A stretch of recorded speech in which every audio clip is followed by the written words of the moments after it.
Kati ebbanga lya myaka 2 nga disitulikiti y'e Butambala ekaaba ekizibu ky'abakozi ba gavumenti abatamala naddala abasawo nga kw'otadde n'abasomesa. Kyokka ekizibu bonna nga tebasobola kuwa bantu balala mirimu olw'obutabaawo bw'akakiiko ka disitulikiti akagaba emirimu. Tebakoze ekyo kye bateekeddwa kukola. Kati olwaleero mu bbalaza yategekeddwa kaliisoliiso wa gavumenti y'e Butambala ensonga eno ebadde ku mwanjo. Era ekizibu kino nakizuula nti bwe kiba kiddira nze ng'omukulembeze. Okubuuza obuzibu kwe buva kwe kukitegeera nti akakiiko kano kaayimirizibwa kanso ya disitulikiti olw'enguzi. Tumaze emyaka 2 ng'emirimu giyimiriddemu nga tetugaba mirimu olw'ensonga nti olukiiko twali twaluyimiriza nga luli enguzi, ekyokubiri nga chairperson Sinzalwa y'e Butambala. Mukyala wange musomesa yasoma, bwe yamala okusoma ne tugenda asaba omulimu. Tugenda ku disitulikiti asaba omulimu. Balanza abasomesa bajje balipootinge, bajja bangi.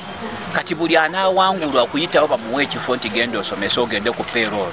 Alina kumala kusowerera ssente, ne mutoola ssente, buli ofiisi gy'oyingiramu leeta emitwalo 8, leeta emitwalo 2. Abatuuze n'abakulembeze ku byalo nabo boogedde ebibasoomooza. Nkola nga chairman LC1. Naye bwe mba nkola nga chairman LC1 bwe baba bagenda okulima ekkubo tebamanyisa nti ligenda kulya obuwumbi 10. Ne bamala okutuuka nga limaze okutandika okukolebwa nga bagenda digulawo ne bajja ne baŋŋamba jangu tugulewo ekkubo. Kati mbuuza ffe batwala nga atwala embuzi ku ki? Tuuse ku makubo ge bakola aga disitulikiti obukubo bufunda bulinga mmese mweyita. Babukozi babuwunzise nnyo. Okyambula mu byalo buvuge pikipiki, oli ku piki onajja na mmotoka ogenda okudda ebbali ogwayo buku. Nowa mmotoka ate okudda sayidi akuviire kuba ali oluwonko lunene. Bano era baagala n'abanene bonna mu gavumenti abeenyigira mu kulya enguzi nabo bakwatibwe. Twayisa emiliyoni 39 tuddaabirize emmotoka y'amasiya pasoni yabo. Emmotoka ssente ne tuziyisanga kanso neddaabirizibwa. Omuntu omu nabba emmotoka. Ssente ze tukuŋŋaanya mu bantu wano service delivery entono kubanga tezidda mu budde. Kati ez'omwaka oguwedde zimwe zaakuŋŋaanyizibwa okuva mu bantu local service tax tezikomangawo.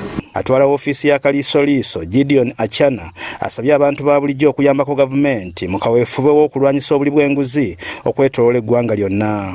Obuli bw'enguzi kati bwe butuuse buyitirivu ate tetusobola kubeerawulira. Kati tusaba abannansi nabo babweyigiremu batuyambe kuba be bali ku ground.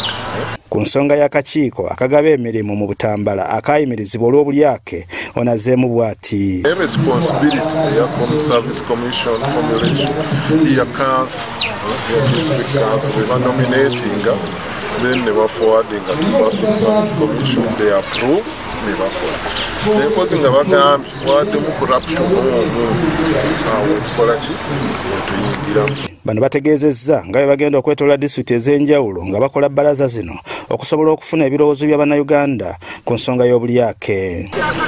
Saddati Mbogo agafeeyo ku Spark TV.